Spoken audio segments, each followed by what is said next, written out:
ವಿಶೇಷವಾಗಿ ಯಾರಿಗೆ ಕಂಕಣ ಭಾಗ್ಯ ಅನ್ನುವಂಥದ್ದು ಕೂಡು ಬರ್ತಾ ಇಲ್ವೋ ಅವರು ಈ ದಿನ ಸ್ವಲ್ಪ ಪ್ರಯತ್ನ ಪಟ್ಟರೆ ಎಲ್ಲ ರೂಪದಲ್ಲೂ ಕೂಡ ಕಂಕಣ ಭಾಗ್ಯ ಅನ್ನುವಂಥದ್ದು ಕೂಡು ಬರ್ತೈತೆ.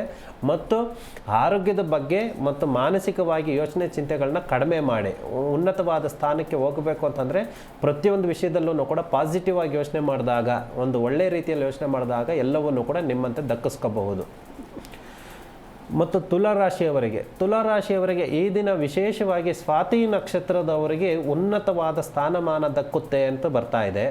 ಮತ್ತು ನೀವು ಅಂದ್ಕೊಂಡಂತಹ ಕೆಲಸ ಕಾರ್ಯಗಳು, ಇಷ್ಟ ಕಾರ್ಯಗಳನ್ನು ಸಿದ್ಧಿ ಮಾಡಿಕೊಳ್ಳುವುದಕ್ಕೋಸ್ಕರ ಈ ದಿನ ವಿಶೇಷವಾಗಿ ಷಷ್ಠಿ ಅಂತಂದರೆ ಮುರುಗನ್ ಅಂತಂದರೆ ಸುಬ್ರಹ್ಮಣ್ಯ ಸ್ವಾಮಿಯ ಆರಾಧನೆ, ಸುಬ್ರಹ್ಮಣ್ಯ ಸ್ವಾಮಿಗೆ ದೇವಸ್ಥಾನಕ್ಕೆ ಹೋಗಿ ಬರೋದರಿಂದ ನಿಮಗೆ ಇರುವಂತಹ ಜನ್ಮಾಂತರಗಳಿಂದ ಬಂದಂತಹ ಒಂದು ಕರ್ಮಫಲವನ್ನು ಕೂಡ ಪರಿಹಾರ ಮಾಡ್ಕೋಬಹುದು. ಒಂದು ಎರಡನೇದಾಗಿ ಈಗ ಈ ಕ್ಷಣದಲ್ಲಿ ಮಾಡ್ತಾ ಇರುವಂಥ ತಪ್ಪು ತಾಪತ್ರೆಗಳು ಮಾಡ್ತಾ ಇದ್ರೂ ಕೂಡ ಆ ತಪ್ಪು ತಾಪತ್ರೆಗಳಿಗೆ ಒಂದು ಗುರುವಿನ ಆಜ್ಞೆ ಅಂತಂದರೆ ಸುಬ್ರಹ್ಮಣ್ಯ ಸ್ವಾಮಿ ದೇವಸ್ಥಾನಕ್ಕೆ ಹೋಗಿ ಬಂದಾಗ ಸಾಕ್ಷಾತ್ ಶಿವನ ಅನುಗ್ರಹ ಹೇಗೆ ಸುಬ್ರಹ್ಮಣ್ಯ ಸ್ವಾಮಿಗೆ ಒಂದು ಕಲ್ಯಾಣ ಮಾರ್ಗ ಅನ್ನುವಂಥದ್ದು ಹೇಗೆ ಕಂಡುಕೊಬಂದ್ರೋ ಹಾಗೆ ನೀವು ಮಾಡ್ತಾ ಇರುವಂತಹ ಕರ್ಮಫಲವನ್ನು ಕೂಡ ನಶಿಸಿ ಹೋಗಬಹುದು.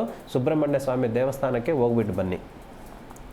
ಮತ್ತು ವೃಶ್ಚಿಕ ರಾಶಿಗೆ ಸಂಬಂಧಿಸಿದಂತೆ ವೃಶ್ಚಿಕ ರಾಶಿಗೆ ಕುಟುಂಬದ ಆರೋಗ್ಯ, ಕುಟುಂಬದವರಿಂದನೂ ಕೂಡ ನಿಮಗೆ ಮತ್ತು ನಿಮ್ಮಿಂದ ಕುಟುಂಬದವರಿಗೆ ಒಂದು ಉನ್ನತವಾದ ಒಂದು ಕನೆಕ್ಟಿವಿಟಿ ಅನ್ನುವಂಥದ್ದು ಬೇಕಾಗುತ್ತದೆ. ಸಾಧ್ಯವಾದಷ್ಟು ಕುಟುಂಬದವರಿಗೆ ನಿಮಗೆ ಪ್ರಾಮುಖ್ಯತೆ ಅನ್ನುವಂಥದ್ದು ಕೊಡಿ. ಯಾರು ಕುಟುಂಬದಲ್ಲಿ ನಿಮ್ಮನ್ನು ವಂಶಸ್ಥರಿಂದ ಆಗಿರ್ಬೋದು, ಕುಟುಂಬದ ವರ್ಗದಿಂದ ಆಗಿರ್ಬೋದು, ಸ್ನೇಹ ವರ್ಗದವರಿಂದ ಆಗಿರ್ಬೋದು, ನಿಮಗೆ ಯಾರು ನಿಮ್ಮನ್ನು ಬಯಸಿ ಬರ್ತಾರೋ ಅವರಿಗೆ ನಿಮ್ಮ ಕೈಲಾದಷ್ಟನ್ನು ಕೂಡ ಸಹಾಯ ಅನ್ನುವಂಥದ್ದು ಮಾಡಿ ಮತ್ತು ಅವರಿಗೆ ತಾಸು ಕೊಡಿ. ಯಾವುದನ್ನು ಅಪೇಕ್ಷಿಸದೆ ಅವರಿಗೆ ಒಂದು ಸ್ಥಾನಮಾನ ಅನ್ನುವಂಥದ್ದು ಕೊಟ್ಟಾಗ ನಿಮಗೆ ತಕ್ಕಂತೆ ಗೌರವ ಅನ್ನುವಂಥದ್ದು ಕೂಡ ದಕ್ಕಿಸುತ್ತದೆ. ಒಂದು ಒಳ್ಳೆಯದಾಗಲಿ.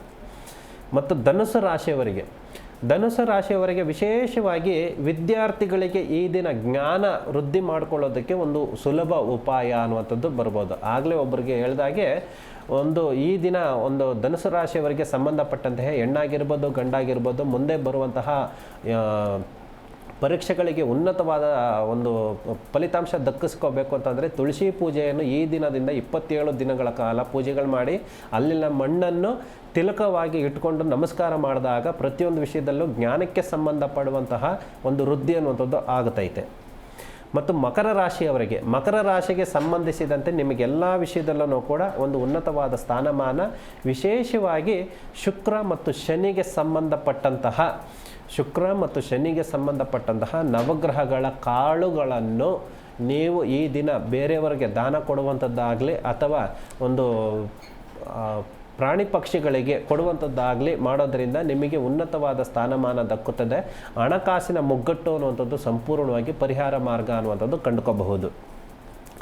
ಕೊನೆಯದಾಗಿ ಮೀನರಾಶಿಯವರಿಗೆ ವಿಶೇಷವಾಗಿ ಈ ದಿನ ಪೂಜೆ ಪುನಸ್ಕಾರಗಳ ಸಂಪ್ರದಾಯಗಳನ್ನು ಆಚರಣೆ ಮಾಡಬೇಕಾಗುತ್ತದೆ. ಏನಕ್ಕೆ ಅಂತಂದರೆ ನಿಮ್ಮ ಜ್ಞಾನವನ್ನು ವೃದ್ಧಿ ಮಾಡಿಕೊಳ್ಳೋದಕ್ಕೋಸ್ಕರ ಮತ್ತು ನಿಮ್ಮ ವಾಕ್ಚಾತುರ್ಯ ಅನ್ನುವಂಥದ್ದು ಏನಿದೆಯೋ ಬೇರೆಯವ್ರಿಗೆ ನೀವೇನು ಮಾತು ಕೊಡ್ತೀರೋ ಆ ಮಾತನ್ನು ಉಳಿಸ್ಕೊಳ್ಳುವುದಕ್ಕೋಸ್ಕರ ಹಣಕಾಸಿಗೆ ಸಂಬಂಧಪಡುವಂಥದ್ದು ಆಗಿರ್ಬೋದು ಅಥವಾ ಒಂದು ವಾಗ್ದಾನ ಅನ್ನುವಂಥದ್ದು ಏನು ಭರವಸೆ ಕೊಟ್ಟಿರ್ತೀರೋ ಆ ಭರವಸೆಯನ್ನು ಈಡೇರಿಸಿಕೊಳ್ಳುವುದಕ್ಕೆ ಒಂದು ಸುಲಭ ಮಾರ್ಗ ತೀರ್ಥಕ್ಷೇತ್ರಗಳ ನದಿ ಸ್ನಾನಗಳನ್ನುವಂಥದ್ದು ಮಾಡಬೇಕಾಗುತ್ತದೆ. ಮತ್ತು ನಿಮ್ಮ ಮನೆ ಕುಟುಂಬ ನೀವು ಎಲ್ಲಿ ವಾಸವಾಗಿದ್ದೀರೋ ಆ ವಾಸದಿಂದ 2 ಕಿಲೋಮೀಟರ್ ಒಳಗಡೆ ಇರುವಂತಹ ಯಾವುದೇ ಒಂದು ದೇವಸ್ಥಾನಕ್ಕೆ ಹೋಗಿ ಕುತ್ಕೊಂಡು ಒಂದು ಧ್ಯಾನ ಅನ್ನುವಂಥದ್ದು ಮಾಡಿದಾಗ ನೀವು ಕೊಟ್ಟಂತಹ ವಾಗ್ದಾನವಂಥದ್ದು ಸಕ್ಸಸ್ ಅನ್ನುವಂಥದ್ದು ಆಗುತ್ತೆ.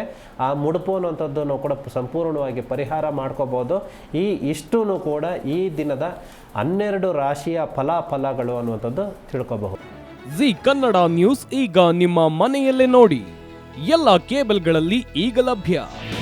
ನಿಮ್ಮ ನೆಚ್ಚಿನ ಜಿ ಕನ್ನಡ ನ್ಯೂಸ್ ಈಗ ಸನ್ ಡೈರೆಕ್ಟ್ ನಲ್ಲಿ number 292, Tata play number 1664, Jio TV number 1334, NXT digital number 30, in cable number 30, city networks 51, U digital number 162, GTPL number 17, Rockline telecommunications number 42, Shri Basaveshwara cable number 168, rural cable network 60, Vinayaka digital 57, Abhishek cable 821, city channel 53, Siddeshwara cable network 57, V4 digital Infotech 628, Surya digital networks 53, Gajanan digital number 836, Malnad infotech private limited number 56, Metrocast number 830, victory digital number 167ರಲ್ಲಿ ನೋಡಿ ಆನಂದಿಸಿ.